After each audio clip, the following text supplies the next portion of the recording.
அனைவருக்கும் இனிய காலை வணக்கம். இந்த பைக் டாக்ஸி பற்றி பேசிகிட்டு இருக்கிறாங்க. ஆட்டோக்காரங்க ஸ்ட்ரைக் நடத்திட்டு இருக்காங்க. கொஞ்சம் யோசனை பண்ணி பாருங்கள். நானும் ஒரு ஆட்டோக்காரன். நான் கோயம்புத்தூரில் இருக்கேன். என்ன நிலமைனா சார், ஒரு காலத்தில் ஆம்புலன்ஸ் கிடையாது, ஆட்டோ மட்டும்தான் நம்பியிருந்தாங்க பொதுமக்கள். இன்னும் நம்பி தான் இருக்காங்க. இந்த அவசரத்துக்கு ஆட்டோ மிஸ் பண்ணிவிட்டு, பாதுகாப்பாக போகிறத மிஸ் பண்ணிவிட்டு இந்த டூ வீலரில் போயிட்டுருக்குறாங்க சார். டூ வீலர் ரேப்பிடோ அந்த ஆன்லைனில் ஓட்டிகிட்ருக்குறாங்க. அவங்க என்ன பண்ணுறாங்கன்னா, அவங்க பொண்ணுகளையும் பசங்களையும் அவசரத்துக்கு டூ வீலரில் அனுப்புகிறாங்க. ஏதோ சம்மந்தம் இல்லாத பையன் ஒரு பொண்ணை கூட்டிகிட்டு போகிறான் வேலைக்குன்னு.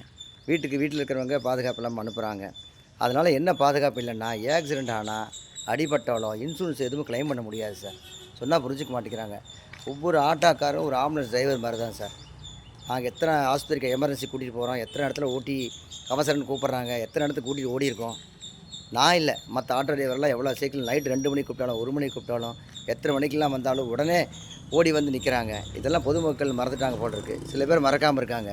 இந்த புதுசாக டூ வீலர் ஓட்டிக்கிட்டு ரேப்பிடோ பைக் டாக்ஸியில் போய் பாருங்கள். ஒரு பஸ் ஸ்டாண்ட்லேயும் ரயில்வே ஸ்டேஷன்லேயும் வேலைக்கு போகிறவங்கெல்லாம் சேர்ந்து காலையில் நேரத்தில் எத்தனை இடத்துல ஆட்டோக்காரங்களுக்கு ஆட்டோ ஓட்ட விடாமல் எத்தனை டூ வீலர்காரங்க எத்தனை பேர்த்த கூட்டிகிட்டு போகிறாங்கன்னு பாருங்கள்.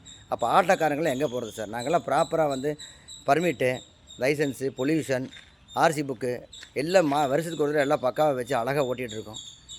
இதை யாரும் புரிஞ்சிக்க மாட்டேங்கிறாங்க. எங்களுக்கும் செலவு இருக்குது, எங்களுக்கும் குடும்பம் இருக்குது சார். கொஞ்சம் தயவுசெய்து எல்லோரும் புரிஞ்சுக்கோங்க சார். பைக் டாக்ஸியில் போகிறத அவாய்ட் பண்ணுங்கள் சார். போய் ஆக்சிடெண்ட் ஆனாலும் அடிபட்டாலோ என்னென்னா இப்படி பேசுகிறேன்னு நினைக்காதீங்க.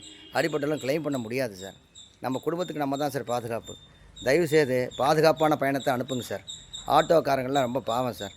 அவங்களுக்கும் குடும்பம் இருக்குது, அவங்களுக்கும் குழந்தைகள்லாம் இருக்காங்க, அவங்களும் சாப்பிடணும் சார். கொஞ்சம் புரிஞ்சு நடந்துக்காங்க. தயவுசெய்து பைக் டாக்ஸி போகிறத கொஞ்சம் அவாய்ட் பண்ணுங்கள் சார். அனைவருக்கும் நன்றி. இனிய காலை வணக்கம்.